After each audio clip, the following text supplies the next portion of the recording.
오늘 8장부터는 예수님의 기적 이야기가 시작이 됩니다. 5, 6, 7장이 예수님의 설교 본문이었습니다. 기적은 한 번도 나오지 않았습니다. 5, 6, 7장에서는 산상수훈이라고 불리우는 예수님의 설교 모음집이었고, 이제 8장, 9장이 예수님의 기적만 모아놓은 기적 본문입니다. 이러한 구분이 되게 중요합니다. 자, 그래서 8장, 9장이 어떤 기적 이야기가 진행이 되냐면, 나병을 고치고 중풍병자를 고치고 베드로의 장모 열병을 고치고 바다를 잠잠케 하시고 가다라 지방에서 축기를 행하시고, 9장에서는 그 유명한 혈류증 걸린 여인을 치료하는 이야기가 9장까지 쭉 기적 이야기만 이어집니다. 문제는 지난주 봤던 산상수훈의 본문은 설교라서 괜찮습니다. 나름 인사이트가 있어요. 그렇죠? 그래서 현대인들이 받아들이기에 그 예수님의 설교 말씀은 4대 성인 중에 하나인 예수님의 설교 말씀은 받아들이기 어렵지 않습니다. 근데 기적이라는 것은 현대인들에게 받아들이기 되게 곤란한 점이 있습니다. 왜냐하면 현대인들의 세계관은 기본적으로 원인과 결과가 명확한 실증주의적 세계관을 가지고 있기 때문에 일단 기적이라고 얘기를 했을 때 그 입구부터가 막혀서 들어가기가 어려운 게 기적이라는 형식이에요. 그러나 복음서에 기록된 기적 이야기가 사실일 확률이 되게 높다고 저는 생각을 합니다. 3가지 이유로. 첫 번째는 당시 유대 문헌들을 살펴보면 유대 축기자들이 많았습니다. 지금 정신줄 놓고 계셨죠? 다시. 자, 1세기 당시에 문헌들을 살펴보면 유대 순회 축기자들이 많았습니다. 에세너파의 엘리아자르라든지 아니면 랍비 시몬 벤 요하이, 벤이라는 뜻이 아들이라는 뜻이고, 요하이의 아들 시몬, 이런 뜻이겠죠. 시몬이 이제 베드로 이름인데 흔했던 이름 같아요. 김요한 이름 같이 특별한 그런 이름은 아니고, 우리 오늘 아침에 민이라는 이름이 4명 있더라고요. 이 작은 게 민이라는 이름이 4명. 저희 사모 이름 때문에. 이게 흔한 이름이었던 시몬이. 그리고 이제 1947년에 그 유명한 고고학적 발견, 정말 뒤집어졌던 고고학계에서 뒤집어졌던 발굴이 있었죠. 1947년에 4.24번 발굴이라고. 그때 이제 1세기 문헌들이 오랜 기간 동안에 동굴 안에, 밀폐된 석회암 동굴 안에 밀봉되어 있다가 그 베두인 목동들에 의해서 이제 발견이 됐던 그런 또 사건도 있습니다. 여기 보면은 축귀 교본이 있어요. 벌써부터 하품을 하면 어떡합니까? 지금 시작인데. 축귀 교본이 있어요. 축귀 교본. 귀신을 쫓아내는 원리가 담겨 있는, 그 기적을 일으키는 원리. 이런 것들이 담겨 있는 문헌들이 4.24번이 발견이 됐었습니다. 또, 그래서 그런지 모르겠지만, 1세기 당시에 고대에 열악했던 유대 사회에서 기적에 대한 갈망들이 많았던 것 같아요. 좀 이해가 되십니까? 오늘 우리는 사실 기적이 없어도 사실 살 수 있어 없어요? 있죠? 아프면 어디 가요? 병원 가면 되지. 돈이 없는 게 문제지. 돈이 없는 게 문제지. 기적이 오늘 우리 가운데 사실은 별 필요가 없습니다. 그런데 그 시장의 사람들이 얼마나 많이 또 아팠습니까? 그죠? 40을 50을 잘 못 넘겼던 그런 시기이기도 했고, 그러니까 열악했던 고대 상황 속에서 그때 유대 사람들은 기적을 찾을 수밖에 없었던 민중들이었고, 오늘 우리 방식으로 다 설명될 수는 없지만은 그러한 열망들이 뭔가 기적적인 방식으로 많이 나타났고, 이런 것들을 전문적으로 하는 축기 사역자들이 그 유대 지방에 꽤 많았다는 거예요. 그래서 성경 말씀을 보면은, 고린도전서를 보면은 이제 바울이 뭐라고 얘기를 합니까? 유대인들은 뭘 구해요? 유대인들은 뭘 구해요? 표적을 구하고. 그렇죠? 역시 우리 지용식 목사님 정도 돼야 아는 게 아니에요, 이거는.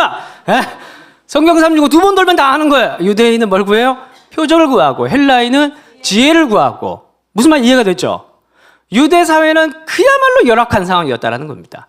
근데 참 놀랍게도 우리가 과학적으로 원인과 결과를 다 파악하는 실증주의적 세계관에서는 다 이해할 수 없고 다 설명할 수는 없지만, 그런 갈망들 속에 축기나 병고침의 은사들이 그 시대 당시에 나타났고, 그런 것들 전문적으로 아는 사람들에 대한 문헌들이 많이 남아있다라는 거예요. 그래서 사실 오늘날에도 보면 성경시대와 유사한 환경에 놓여있는 어떤 국가가 있다면, 그래서 그 사회 국민들이, 사람들이 기적을 강렬하게 원하는 그런 집단이라면 기적이 똑같이 나타날 수 있을까 없을까요? 봤어요? 전 봤어요. 가 아니고 옆에 사람이 보고 왔어요. 예전에 교회에서 요 근처에 같이 개척하신 목사님인데 예수땡 교회라고 그 목사님이 이제 선교 쪽으로 이제 많이 쓰임을 받았는데 인도 선교를 개척을 하신 분입니다. 저 옆 테이블에 계셨는데 그러니까 제 개척도 아니까 따라오더라고 옆 동네 목동에. 그래서 그분이 이제 인도 선교를 하고 돌아왔는데 선교를 갔다 와서 얼굴이 붕 떠 있는 거예요. 벌게 가지고 붕 떠 있는 겁니다. 그래서 제가 귀신 들린 줄 알고 아니, 왜 얼굴이 그렇게 흥분돼 있냐 그렇게 물으니까 김 목사 거기는 진짜 사도행전이야 뭐 이러면서 여기서 이제 교회에서 설교하면 다 코 파고 핸드폰 보고 다 딴짓하고 있는데 하품하고 있고 막 그런데 거기서는 조그만 얘기해도 으악 하면서 귀신 나가고 진짜 조그만 하면 저기서 병이 고쳐지고 그런 일들이 자기가 그러니까 여기 너무 괴리가 느껴지는 거예요. 예? 이 현대 한국 사회에 와서 설교를 하는 것과 똑같은 사람이 똑같은 설교를 하고 자기는 그냥 그 선교 이제 갔으니까 일이라고 생각해서 하는데 저기서 소리를 지르고 죽기가 일어나고 그런 걸 보고 자기가 붕 떠가지고 온 거예요, 이 사람이. 그래서 제가 당신은 인도 선교로 부름받았다. 인도로 안 가고 목동으로. 그러니까 두 번째로 우리 주변에서 당장 일어나지 않는다고 해서 그 기적이라는 게 일어나지 않는다는 거 아니라는 거예요. 이해가 되세요? 단순히 내 눈앞에 그게 지금 당장 우리 사회에 일어나지 않는다고 해서 성경에 기록되어 있는 축기 사역이라든지 병고침의 사역들이 아니라고 주장할 수는 없다라는 겁니다. 세 번째, 당시 문헌들을 보면 예수님의 기적을 부인하는 글은 찾을 수가 없습니다. 성경 외에. 그러니까 예수님의 기적, 축기, 아니면 표적, 병고침 이런 것들의 근거, 출처를 딴지거는 문헌들은 많아요. 그러니까 우리가 마태복음 12장에 가보면 바알세붑 논쟁이라고 아십니까? 에헤이. 그러니까 성경 366을 하시라는 거예요. 바알세붑 논쟁 가보면은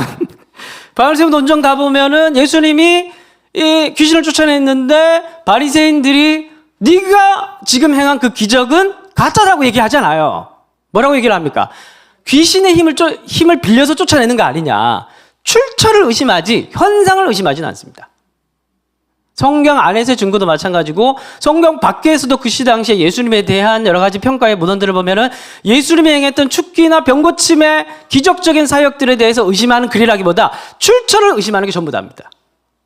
그러니까 결론적으로 이러한 여러 가지 증거들을 봤을 때 단순히 우리가 가지고 있는 원인과 결과가 정확한 실증주의적 세계관 안에서 기적이 일어나지 않았다고 느껴질 수 있을지 모르겠지만 그 생각조차도 사실이 아닐 확률이 높다라는 거예요. 그러니까 제가 봤을 때는 그때 당시에 일어났던 기적은 거의 확실하게 일어난 사건이라고 일단은 봅니다. 그래서 기적이 진짜 일어났으니까 그럼 우리가 예수를 믿자! 이런 말이라면 저도 열심히 해서 기적을 일으키면 저도 예수가 될 수 있겠죠. 그 결국에는 자 보세요. 말씀 띄워주십시오. 요한복음 6장 15절 다 같이 한번 읽어보겠습니다. 시작.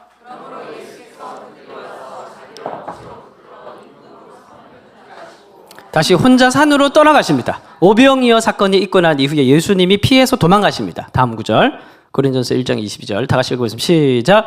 유대인은 표적을 구하고 헬라인은 지혜를 찾으나 우리는 십자가에 못 박힌 그리스도를 전하게 하십니다. 하나님이. 그러니까 사람들은 유대인들은 표적을 찾고 기적을 찾는데 당연하죠. 그렇게 해서 예수를 믿게 할 수도 있었겠지만 그러나 하나님은 일부러 사람들이 표적에 집중하고 기적에 집중할까 봐 거기에 집중하지 못하게 하시려고 일부러 뭐하게 하셨다고 얘기를 합니까? 제가 지난주에 말씀드렸듯이 그 시대 당시 사람들에게 나무 달린 자는 저주받은 자다. 오히려 사람들이 전혀 믿지 못하게 만드는 방법으로 구원의 길을 여셨다라고 바울은 얘기를 하고 있는 거예요. 또 다음 구절. 아닙니다. 아니에요. 4절 봅시다. 오늘 말씀. 나병 환자를 치료하고 난 이후에 예수께서 뭐라고 얘기하시냐면 예수께서 이르시되 삼가 아무에게도 이르지 말라. 나병 환자를 치료하고 난 이후에 예수님이 내가 메시아의 증거니까 돌아다니면서 내가 너를 고쳤다는 것을 꼭 내 이름 빼먹지 말고 얘기해라. 이렇게 얘기한 게 아니라 뭐라고 얘기하셨다는 거예요. 삼가 아무에게도 말하지 말라. 떠벌리고 다니지 말라는 거예요. 네가 치료받았다는 사실을 떠벌리고 다니지 말라는 거예요. 그런데 대부분의 예수님의 기적 기사에서 계속해서 예수님께서 경계하고 조심시키는 것이 무엇이냐 하면은 사람들이 기적과 표적에 집중하지 못하도록 조심하도록 계속해서 경계하십니다.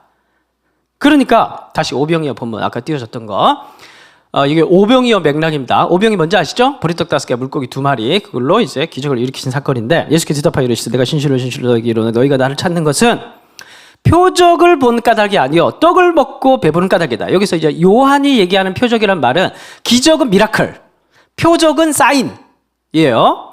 그러니까 기적을 보고 뭘 봐야 되냐면 사인을 봐야 돼요. 표적이란 말이. 사인은 이정표입니다. 화살표 같은 이리로 가십시오. 그러니까 기적이라는 것은 뭐냐 하면은 표적이에요. 성경 안에서. 하나님께서 기적을 보여주신 이유는 뭐냐면 저걸 봐라. 그래서 요한은 표적이라고 얘기를 한 겁니다. 그러니까 모든 예수님의 기적은 기적 자체가 목적이 아니라 기적을 통해서 여러분 미술관 가서 한 번씩 그림 감상들 하시죠? 뭐 그 정도의 풍요로운 삶을 누리잖아요, 그죠? 먹고 살기 바빠서. 저는 이제 뭐 갈 시간 없어서 웹툰을 주로 보는데 여러분 이제 미술관 이렇게 가서 그림을 보면서 막 의미를 이렇게 막 찾다가 뭐 어떤 분은 한 3, 4일만 일주일 동안 그 그림의 의미를 찾을 수 없어 3, 4일 죽치고 앉아서 그림을 봤다는 그런 이상한 사람을 또 봤는데 여러분 그런 것 같은 거예요. 성경에서 얘기를 하는 기적이란 건 뭐냐 하면 그 기적 자체가 그래서 그럼 왜 지금 기적이 아니라 그게 중요한 게 아니라는 거예요. 그럼 그거 하면 이제 나중에 신비주의로 가거나 뭐 기적 자체가 중요해지면 그렇게 가는 거지. 그걸 계속해서 조심시키면서 예수님께서 기적을 행하시면서 다른 유대 순회 축기자들과 다르게 그게 중요한 게 아니라 왜냐면 그걸 강조하면 비슷해지니까 그게 중요한 게 아니라 내가 이렇게 기적을 행하는 이유는 이 기적 속에 담겨있는 뭐예요? 이정표. 어떤 의미가 있는 거예요. 그걸 아는 게 너무너무 중요하다라는 의미로 보면 썩을 27절 보면 썩을 양식을 위하여 일하지 말고 썩은 양식이 뭐예요? 오병이어니까 빵 주셨잖아요. 기적으로 빵 주셨죠? 그러니까 이 빵 가지고 사람들이 막 달려든 거예요. 와, 빵이다. 예수를 왕으로 삼자. 그러니까 예수님이 도망간 거예요. 그러니까 이 빵이 중요한 게 아니라 뭐가 중요한 거예요? 이 빵이 담겨있는 표적, 빵이 담겨있는 이정표는 뭐예요? 영생하도록 있는 양식인 거예요. 그러니까 이 빵의 기적을 가리키는 건 뭐예요? 영원한 양식이신 예수님에 대한 이야기. 우리 성장시대 예수님을 기념하면서 먹듯이 이러한 의미들이 모든 기적들 안에 다 담겨 있다라는 겁니다. 그러니까 기적을 보면서 쓸데없는 생각하지 말고 쓸데없는 짓 따라하려고 하지 말고 이 기적이 가지고 있는 본래 담고자 하는 그 의미 그거를 잘 캐치해서 읽고 그리고 들어가야 예수님께서 이 기적을 통해서 본래 하고자 하신 진리에 도달할 수 있다라는 거예요. 근데 기적 안에 머물면 엉뚱한 길로 가서 진리에 도달하지 못한다라는 겁니다. 이제 8장 9장에 기적 본문을 제가 이제 또 몇 주간 설교를 해야 되는데 기적에 대한 서론의 말씀을 좀 드리는 겁니다. 자, 그렇다면 이러한 관점에서 우리가 마태복음에 나와 있는 기적뿐만이 아니라 이제 사복음서에 나와 있는 예수님의 기적들을 읽어가야 되는데 그러면 여러분들이 이제 기적의 본문을 어떻게 읽어야 되는지 이제 감을 잡으시겠죠? 화내기 전에 빨리 대답하세요. 감을 잡으시겠죠? 그죠? 그럼 가마 못 잡으시면 다음 주 저쪽으로 오시면 됩니다. 그러면 이제 우리가 이제 오늘 읽었던 이 8장 1절에 13절까지 본문에서 두 가지 기적이 나옵니다. 첫 번째가 나병 본문이고 두 번째가 중풍병 본문이에요. 그럼 여러분들 이 기적을 읽을 때 여러분들 무슨 생각을 가지고 읽으셔야 되겠습니까? 이 질병들을 통해서 예수님께서 하시고자 하셨던 말씀, 메시지, 의미 그걸 이제 우리가 봐야 되는 거겠죠. 자, 2절 봅시다. 오늘 본문 2절. 한 나병 환자가 나와서 절하여 이르되 첫 번째 질병 뭘 고쳤습니까? 나병이에요. 문둥병 혹은 한센치병이라고 하는 병입니다. 6절. 이르되 주여 내 하인이 또 무슨 병이에요? 중풍병으로 누워 있습니다. 두 번째 질병 고친 것은 중풍병입니다. 자, 그러면 앞으로 보십시오. 이 두 가지 기적에 담겨 있는 공통점을 찾는 게 중요하지 않을까요? 그렇죠? 나란히 연결되어 있으니까. 이 두 가지에 담겨 있는 그리고 나란히 연결되어 있고 뒤에 이제 맺은 말로 끝나요. 한 단락이에요. 한 단락이란 말은 무슨 말이냐면 두 개를 같이 읽으란 말인데 이 두 질병에 담겨 있는 질병 사건, 치료의 사건을 통해서 발견할 수 있는 공통점을 찾는 게 굉장히 중요합니다. 그럼 공통점 뭘까요? 첫째, 둘 다 부정한 것과 관련이 있습니다. 부정한 것. 그러니까 나병 같은 경우에 전염병이죠. 자, 한번 띄워주십시오. 오늘 많이 찾죠? 많이 보죠? 나병 환자는 레위기법에 옷을 찢고 머리를 풀어 윗입술을 가리고 외치기를 부정하다, 부정하다. 스스로 알려야 되는 거예요. 병 있는 날 동안은, 그러니까 치료되면 돌아올 수 있는데 늘 부정할 것이라. 그가 부정한 즉 혼자 살되 진영 밖에서 살지니라. 그래서 나병의 특징은 뭐냐면 첫 번째 뭐라고요? 부정한 병. 부정하기 때문에 어디에 나갈 수 없어요. 진 안으로 들어올 수 없고, 진 안으로 들어올 수 없다는 것은 성전으로 나갈 수가 없어요. 하나님께 나아갈 수 없어요. 왜? 부정하니까. 자, 그러면 중풍병 봅시다. 5절. 예수께서 가버나움에 들어가시니 누가 나와요? 백부장이 나와요. 중풍병이 중요한 게 아닙니다. 두 번째 기적 기사에서는 나병과 같은 사람이 누구냐면 백부장이에요. 이 백부장은 누구냐면 로마의 하급 장교입니다. 이방인이에요. 자, 말씀 띄워주십시오. 여기 끝이에요. 찾는 건. 다시 한번 읽어보겠습니다. 시작. 이스라엘 족속 중에 있는 이방인 중에 그가 몸에 할례를 받지 아니한 이방인은 내 성소에 들어오지 못하리라. 이해가 되시죠? 그러니까 이 두 번째 백부장 이야기의 핵심은 뭐냐면 앞에 이야기와 똑같은 공통점을 찾으라고 하면 뭐냐면 여기는 병이 문제가 아니라 병을 가지고 예수님께 나온 사람이 문제예요. 근데 이 나온 사람은 어떤 특징을 가지고 있냐면 부정한 사람이에요. 날 때부터. 근데 이 부정을 스스로가 치료할 수 있어 없어요? 이방인이. 없어요. 나병 환자 같은 경우에는 이미 레위기법이라고 하면 1400년, 주전 1400년이고 예수님 시대 같으면 1세기니까 1500년이라는 기간 동안에 치료제가 발견되지 않았어요. 그러니까 성경에는 나병 환자가 치료법이 발견돼서 치료됐다는 말씀이 하나도 없어요. 스스로 치료할 수 없는 질병. 스스로가 그 부정을 정결하게 할 수 없는 질병. 정결하게 할 수 없는 사람. 그래서 결과적으로 어떻게? 하나님 앞에, 거룩하신 하나님 앞에 나아갈 수 없는 존재. 그걸 얘기하고자 하는 게 이 나병과 이 중풍병 이야기의 두 가지의 공통점이라는 겁니다. 그러니까 정리를 하면 죄로 물들어서 거룩하신 하나님 앞에 나갈 수 없는 인류의 부정한 상태를 보여주고자 하는 메시지가 이 두 개의 기적 이야기에 담겨 있다는 겁니다. 그럼 이제 이 대목에서 늘 나오는 말이 있죠. 또 그놈의 죄 타령이냐. 이렇게 죄 타령. 그놈의 죄냐. 기독교에서는 죄를 많이 얘기를 하니까. 근데 여러분, 허구한 날 기독교에서 죄를 얘기하는 게 아니라, 그래서 뭐 기독교는 정죄의 종교 그게 아니라, 성경을 보면 기독교에서 죄라는 것을 강조하는 이유는 뭐냐면 그만큼 현실적이기 때문에 그렇습니다. 여러분 예전에 이제 국내 선교를 갔을 때 사형리를 보통 읽어주잖아요. 사형리를 전도를 할 때 사형리가 4가지 원리인데 제일 긴장되는 원리가 몇 원리예요? 내보셨구나. 죄송해요. 삿대질해서. 자. 첫 번째 원리가 뭐예요? 하나님은 당신을 사랑하시면 당신은 놀라운 계획을 가지고 계시면 기분 좋죠. 뭐 보통 이제 전할 때, 뭐 사랑한다는데 뭐 싫어할 이유 없죠. 두 번째는 뭐예요? 그러나 인간은 죄를 범해서 하나님부터 멀리 떠나 있어서 그 사랑을 알 수 없습니다. 이렇게 얘기합니다. 이때부터 표정이 안 좋죠. 대부분 다. 그리고 뭐라고 얘기합니까? 내가 무슨 죄를, 내가 뭔 죄가 있냐고 이제 이때부터 그런 얘기가 이제 꼭 나오게 됩니다. 그럼 여러분 이럴 때 이제 이렇게 얘기하는 사람이 있어요. 죄가 없는 사람이 없다뇨. 아저씨 한 번도 거짓말 안 해봤어요? 이런 식의 논리. 그리고 거짓말은 없다고 그러면 확인할 길이 없잖아요. 그러면 마음으로 그럼 죄를 안 지어봤어요? 이제 이렇게 또 억지스러운 그런 이제 결과로 계속 이어집니다. 따라하겠습니다. 그러지 맙시다. 그러지 마세요. 왜냐하면 성경에서 말하는 죄라는 것은 여기서 말하는 부정이라고 얘기하는 스스로 치료할 수 없는 부정. 다른 말로 하면 죄라는 것은 뭐냐 하면 그런 죄가 윤리적인 차원의 죄가 아닙니다. 여러분 예수 믿으면 거짓말 안 합니까? 하세요?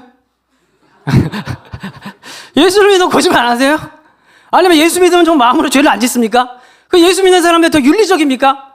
그럼 교회가 더 깨끗합니까? 물론 조금 더 깨끗한 것 같긴 한데 제가 봤을 때는 물론 밖에서 봤을 때는 똑같다 이렇게 얘기할 수 있겠지만 저 억울하다 이렇게 얘기할 수 있겠지만 속해 있는 사람으로서 그렇다고 해서 예수를 믿는다고 해서 조금 더 윤리적인 사람일 수도 될 수도 있겠지만은 하나님 앞에서는 도찐 개찐이다 저는 그렇게 생각을 합니다.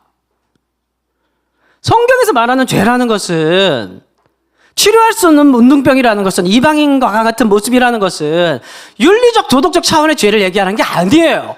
그러면 서기관과 바리새인들이 당연히 구원에 제일 첫 번째로 들어가겠죠. 우리는 서기관과 바리새인들보다 어떻게 보면 더 윤리적으로는 떨어질 수 있는 사람들입니다. 그때 당시 사람들이 얼마나 형식적 차원에서 거룩함을 유지하려고 노력을 했는데 우리는 그런 것도 잘 안 하잖아요, 사실. 저만 그런 걸로.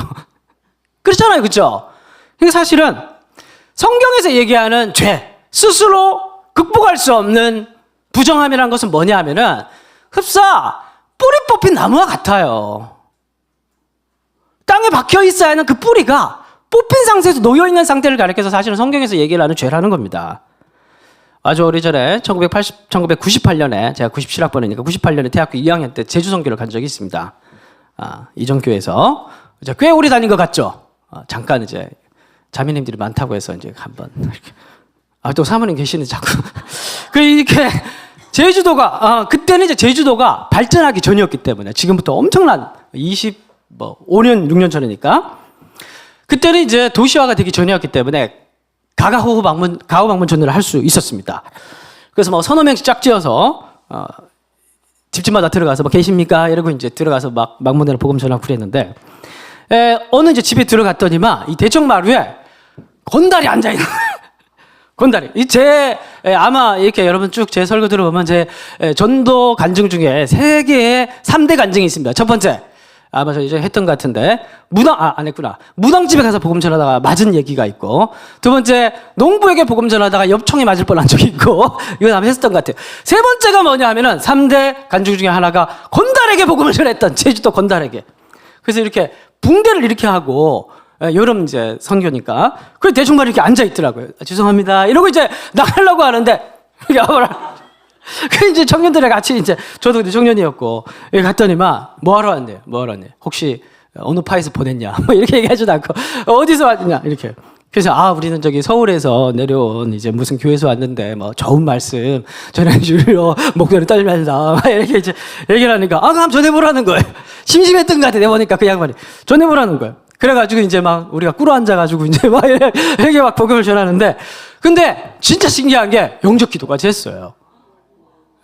건달이 영접 기도까지 했습니다. 물론 뭐 믿었는지 하면 잘 모르겠지만 영접 기도까지 했다는 게 굉장히 중요합니다. 건달에게 복음 전해서 영접시켜 봤어요? 말을 하지 마세요. 그럼 제 앞에서 무당에게 복음 전하 맞아봤어요? 말을 하지 마세요. 제 앞에서 엽총 맞아봤어요? 말을 하지 맞지는 않았어요. 이게 저 진짜 근데 그때 제가 이제 뭐 그렇게 이제 영접 기도하고 따라하고 뭐 이러고 난 이후에 이제 그분이 뭐 자기 말을 좀 하고 싶었던 것 같아요. 그래서 뭐 이런저런 얘기를 들어보니까 뭐 정확히 기억은 안 나는데 뭔가 지금 휴양을 하러 쉬러 이제 칼침 맞고 이제 쉬러 왔는데 뭔가 그 마음속에 간절한 두려움이 있는 거예요. 그래 그 마음속에 뭔가 허망함들이 느껴졌던 것 같아요. 그래서 이 사람이 이런 영접 기도를 끝까지 했구나. 제가 이제 그런 어떤 기억이 있습니다. 여러분 이걸 가리켜서 이런 사람들을 가리켜서 뭐라고 얘기를 하냐면 위악이라고 얘기를 합니다.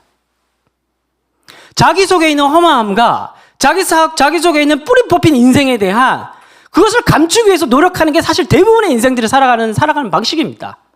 자기는 뿌리가 뽑히지 않았다는 것을 강조하기 위해서 위악으로, 악이라는 형태로 자신을 위장하는 것이죠. 여러분 그렇다면 위악의 반대는 뭘까요? 위선이겠죠. 위선은 누굽니까? 우리가 5장에서 7장까지 읽어왔던 대표되는 예수님의 제자들과 대조되는 사람들이 누굽니까? 서기관과 바리새인들이죠. 서기관과 바리새인들에게 예수님께서 뭐라고 얘기했습니까? 저 사람들처럼 살라고 했습니까? 저 윤리도덕적인 도덕가들처럼 살라고 얘기를 했습니까? 저기에 천국이 있다고 얘기를 했습니까? 저게 구원의 표징이라고 얘기를 했습니까? 그렇지 않죠. 죄라는 것은 윤리도덕적 차원의 이야기가 아니라는 겁니다. 훨씬 더 중요한 얘기를 하는 거예요. 오히려 예수님께서는 그들을 가리켜서 뭐라고 얘기를 했냐면 회칠한 무덤이라고 얘기를 했습니다. 왜 회칠한 무덤이라고 얘기를 했냐면 그때 당시에 아리마대 요셉 같은 부자들은 동굴에 들어가서 자기 가족 무덤을 만들고 있는데 대부분의 평민들은 돈이 없어서 평토장한 무덤을 냈어요. 그냥 갖다 묻은 거예요. 갖다 묻어가지고. 그런데 유대 정결법에 의해서 시체나 해골이나 죽은 것들과 관련된 것은 터치를 하면 안 돼요. 그래서 그 평토장한 무덤에다가 막 형광색, 빨간색 이런 걸 막 칠해놓은 거예요. 그래서 사람들 밟지 말라고 칠해놓은 겁니다. 바로 바리새인과 서기관들이 어떤 사람들이냐면은 위선, 막 요란하게 종교적 의식들과 그런 걸로 자기의 색칠을 해놓지만 그 안으로 들어가면 해골이 들어가 있다라는 거예요. 그 마음속에 있는 외로움과 고독함과 허망함들을 해결하지 못한 사람들이라는 거예요. 여러 가지 많은 것들 노력을 하지만 종교나 철학이나 도덕이나 아니면 위악의 형태로 막 노력을 하거나 아니면 오늘날 현대 자본주의 사회에서 우리가 돈을 추구하고 능력을 추구하고 명예를 추구하고 뭔가를 자기를 감출 수 있는 뭔가를 얻은 방식으로 뿌리 뽑힌 나무가 아니라는 것을 증명하고 싶겠지만 죄송해요. 욕을 한 건 아닙니다. 그 속에 들어가 있는 속을 파헤쳐보면 모든 사람들이 다 뿌리 뽑힌 나무로 온 인류가 존재하고 있다는 것을 보여주는 게 나병이라는 거예요. 그걸 부인할 사람이 없다라고 얘기를 하고자 하는 게 이 기적의 메시지고, 그런데 이 부정한 것들을 예수님께서 어떻게 다루시냐가 사실 이 기적 이야기에서 핵심이겠죠. 자, 보십시오. 1절을 보십시오. 본문의 시작부터 의미심장합니다. 예수님께서 어디에서 내려오십니까? 산에서 내려오십니다. 여러분, 진짜 기적이 뭡니까? 지금 내 눈앞에 뭔가 병을 고쳐달라. 병원에 가십시오. 귀신을 쫓아내달라. 약 먹으면 돼요. 뭐 이런 게 사실 진짜 기적이 아니라, 우리가 뭐 그런 거 보여달라 뭐 이런 게 중요한 게 아니라, 진짜 기적은, 성경에서 말하는 진짜 기적은 뭔지 아십니까? 하늘에 계신 예수님께서 땅으로 오신 사건이에요. 이게 물리적 기적이라는 차원을 얘기를 하는 게 아니라 경계를 넘어가는 이야기를 얘기하는 겁니다.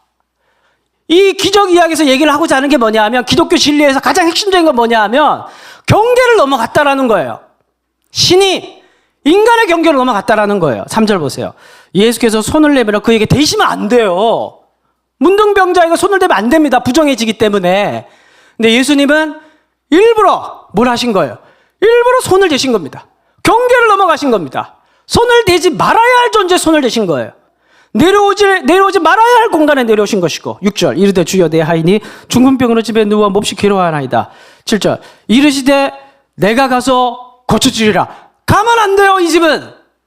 왜 이 집은 가면 안 돼요? 이방인의 집은 가면 안 돼요. 부정한 곳이기 때문에 가지 말아야 할 집으로 가겠다고 예수님께서 얘기를 하시는 겁니다. 11절 또 너희에게 이르노니, 다 같이 시작. 동서로부터 많은 사람이 이르러 아브라함과 이삭과 야곱과 함께 천국에 앉으려니와. 이건 뭐냐 하면 초대하지 말아야 할 사람을 초대하겠다는 겁니다. 예수님의 오신 목적은 뭐냐 하면, 예수님의 그 집에 갈 뿐만 아니라 이제 백부장과 같은 이방인들을 하늘나라에 아브라함과 이삭과 야곱의 약속의 자손으로 불러서 함께 천국의 식탁에 그들을 초대해서 앉히겠다고 얘기를 하고 있는 겁니다. 오지 말아야 할 사람을 초대하고, 가지 말아야 할 집에 가고, 대지 말아야 할 몸에 손을 대고, 오지 말아야 할 땅에 예수님께서 오셨다고 얘기를 반복해서 얘기를 하는 게, 이 기적 사건에서 반복해서 얘기를 하는 게 핵심이라는 거예요. 여러분, 진짜 기적은 이런 겁니다. 제 딸아이의 얘기는 절대 아니고, 제 딸아이가 그러더라고요. 어느 날 숨겨놓은 딸아이가 그러더라고요. 이상하네. 농담이에요. 진짜 신기한 것 같다. 뭐가? 그랬더니만 사귀는 남자랑 미안해. 사귀는 남자랑 이렇게 평소에는 아무 관계도 아니야. 아무 관계도 아니야. 근데 오늘부터 1일이야? 그러면 어떻게 되는 거예요? 갑자기 새로운 사람이 되는 거예요. 신기하다네. 그게 신기하다는 거예요. 예? 근데 저는 옛날에도 저는 물론 이제 평생 동안 한 여인만 사귀었고 결혼했지만, 그 한 여인과 만날 때 이게 서로 교제하는, 이게 서로 그냥 아무 사람도 아니잖아요. 원래는 헤어지면 또 완전히 남대버리고 신기하게. 예? 그래서 서로 사귀거나 이제 1일이야 이러면 갑자기 뭐가 되는, 특별한 사람이 되고, 서로의 뭐가 없어지는 거예요. 경계가 넘어가는 거예요. 사귀자는 한 말에. 여러분, 진짜 기적이란 것은 뭐냐 하면, 여기 보세요. 말씀 보면 2절 한 나병 환자가 나와 절하며 이르되 주여 원하시면 저렇게 그렇게 하실 수 있나이다. 예수님이 우리에게 오시고 계시지만, 그런데 나병 환자가 해야 될 일이 있었어요. 그건 뭐냐 하면 사귀자. 이 한마디였어요. 그리고 새로운 관계가 시작되는 겁니다. 8절 백부장이 대답하여 이르되 주여 내 집에 들어오시면 나는 감당하지 못하겠어. 나는 다만 말씀만 없어. 그럼 내 하인. 이거는 다른 말로 가르쳐 성경에서 믿음이라고 얘기를 하는데, 이게 뭐 대단한 게 아니라 사귀자. 예수님을 인정하는 거예요. 예수님을 못 믿겠습니까? 갑자기 제가 여러분을 다 불신자로 놓고 설교하는 것 같은 느낌인데, 그럼 우리가 예수님 왜 내 삶 속에 들어오지 않지? 왜 나는 예수님 느껴지지 않지? 나는 예수님과 왜 인격적인 교제를 할 수가 없지? 나는 왜 저 사람과 같이 저렇게 뜨겁게 예수님과 교제하며 뿌리 뽑힌 나무가 아니라 예수님께 뿌리 내린 나무로서 풍요로움을 누리면서 나는 왜 살아가는 그런 모습이 내게 없지? 사귀자는 말을 안 해서 그래요. 여러분, 또 신기한 거 하나 말씀드릴게요. 저희 집에 고양이가 있습니다. 고양이의 이름은 겨울입니다. 근데 우리 네 식구들 모두가 다 이 겨울이를 사랑해요. 저는 이 겨울이의 사료값을 위해서 열심히 노력을 하고, 그리고 저희 사모는 늘 아침 저녁으로 후루 뭐라고 그러죠? 추루. 밥을 챙겨 주기 없어가지고 추루도 주고 사료도 주고 늘 열심히 잘 챙겨줍니다. 그런데 이 겨울이가 택한 사람은 한 사람. 저희 집 둘째. 오늘 이렇게 거실에 이렇게 앉아 있는데 겨울이가 갑자기 그 장난감 생선을 이렇게 물더니만 이렇게 기어가더니만. 근데 이 고양이가 특이한 게 영국산 고양이라서 그런지 울지를 않아요. 울지를 않는다. 하루에 한 번 들을까 말까입니다. 절대 소리를 안 납니다. 패야 말을 하는 애예요. 그래서 이제 얘가 이렇게 물고 이렇게 그 둘째 방으로 가더니만 이걸 툭 떨어뜨리고는 야옹 이러는 거예요. 이거를 이제 찾아봤더니만 이게 친근감의 표시. 그리고 이 겨울이가 둘째 주변에만 맴돌아요. 처음에는 안방에서만 자더니만 이제는 둘째 방에서만 자고 둘째랑만 놀고 사료값은 내가 대주는데. 여러분, 정말 신기한 게 뭔지 아십니까? 많은 언어보다 더 중요한 그 인간의, 그리고 모든 인격을 가진 생물들의 커뮤니케이션이 있습니다. 그게 뭔지 아십니까? 언어를 초월한 사랑입니다. 그게 인간과 동물도 가능하고 사람과 사람 사이에도 가능한데, 그게 별것 아닌 것처럼 보이지만 사귀자는 말 한마디에 서로가 경계를 넘어가서 풍요로움을 누릴 수 있는 기적이라는 거예요. 열악한 환경 속에 살아가는 사람들에게는 병을 치료받고 귀신이 나가는 게 그게 진정한 기적일 수도 있겠죠. 오늘날 우리에게 진정한 기적은 뭘까요? 여러분들의 삶 속에, 우리의 삶 속에는 예수님을 통한 진정한 기적이 일어나고 있습니까? 아니면 바리새인과 서기관들처럼 우리가 형식주의에 매몰되어서 결국에는 우리도 똑같은 또 다른 도덕가로서 위선 속에 쌓여져 아니면 살아가고 있습니까?